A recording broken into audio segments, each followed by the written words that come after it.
एक बहुत धनी सेठ थे।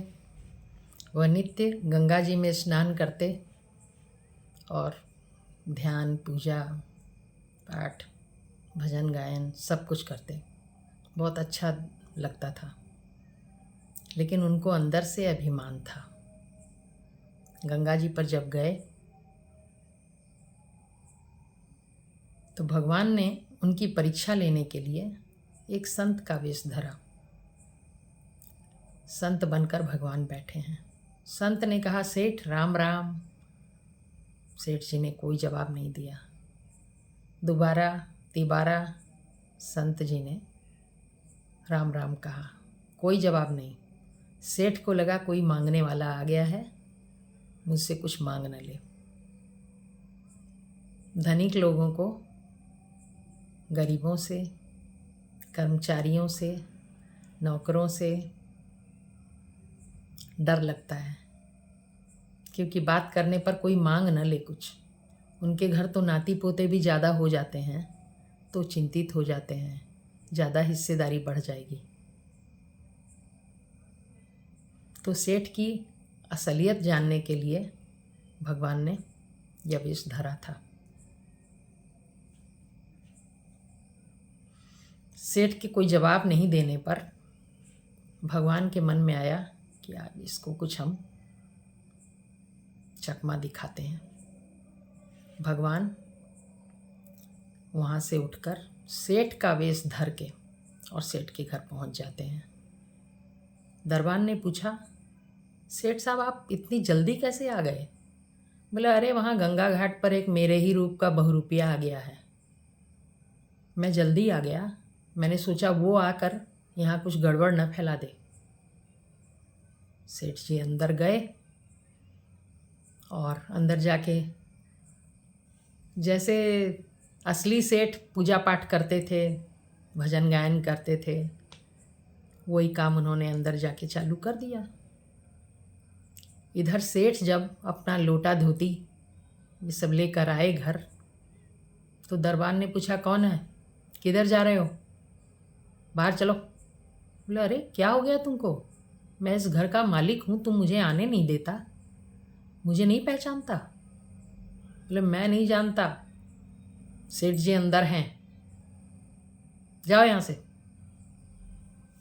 तो असली सेठ जी ने बड़ा हंगामा किया कि घर मेरा है, मुझे घुसने नहीं देते। फिर उनके बेटों को बुलाया गया। बेटों ने भी कहा कि पिताजी अंदर हैं, कौन हो तुम, जाओ यहाँ से, धोखा करने आए हो। जब उसकी किसी ने भी नहीं सुनी, तब वह राजा जी के पास गया। वह राज्य का बड़ा मान सम्मानित था सेठ जी। राजा ने कहा, आज कैसे 4 घोड़ों की बग्घी पर आते थे, आज ये लोटा डोरी लेके क्या घूम रहे हो? बोले, अरे क्या बताएं, मेरी तो स्थिति ही खराब है। मेरे ही रूप का कोई बहुरूपिया मेरे घर के अंदर आ गया है, मेरे समझ में नहीं आता, मुझे कोई अंदर नहीं जाने दे रहा है।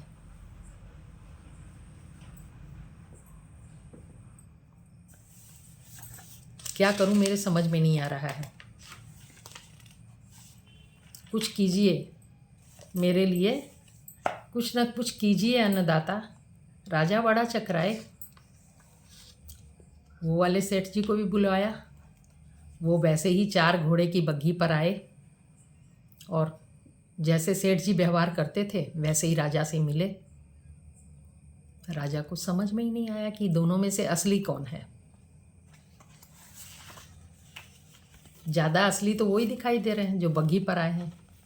तो बोला, अच्छा ठीक है, बही खाता लाओ, जो इस बही खाते का हाल अंदर का बता देगा सही, वो असली।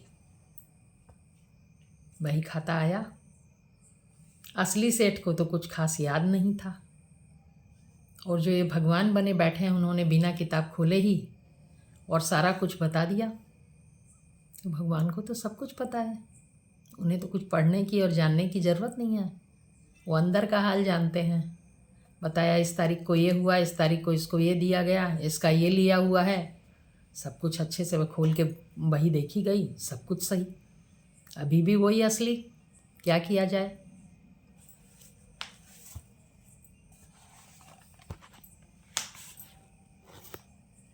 सेठ बेचारा देखता ही रह गया। राजा ने कहा यह नकली है, इसे दंड दो, किंतु भगवान ने मना कर दिया कि दंड मत दो, जाने दो, हटाओ, ऐसे ही है, क्षमा कर दो इसको। उसके बाद दूसरे दिन फिर सेठ जी जब गंगा घाट पर नहाने के लिए गए तो संत के वेश में वो भगवान बैठे हुए थे। संत ने फिर कहा, राम राम सेठ। सेठ जी की आंखें खुल गई। अरे कहीं इसी ने तो सारे खेल नहीं किए हैं। बोले राम राम राम राम। बोले अच्छा, अब भगवान का नाम निकला तेरे मुँह से। भगवान ने उसको सुधारने के लिए एक चकमा उसको दिखाया। तो घमंड नहीं करना चाहिए, और गरीब भी जब राम राम कह रहा है तो राम राम का उत्तर तो राम राम ही होता है। आपके पास नहीं हो मत दीजिए, घमंड के कारण उसका जवाब ही ना दें, ये अच्छी बात नहीं है।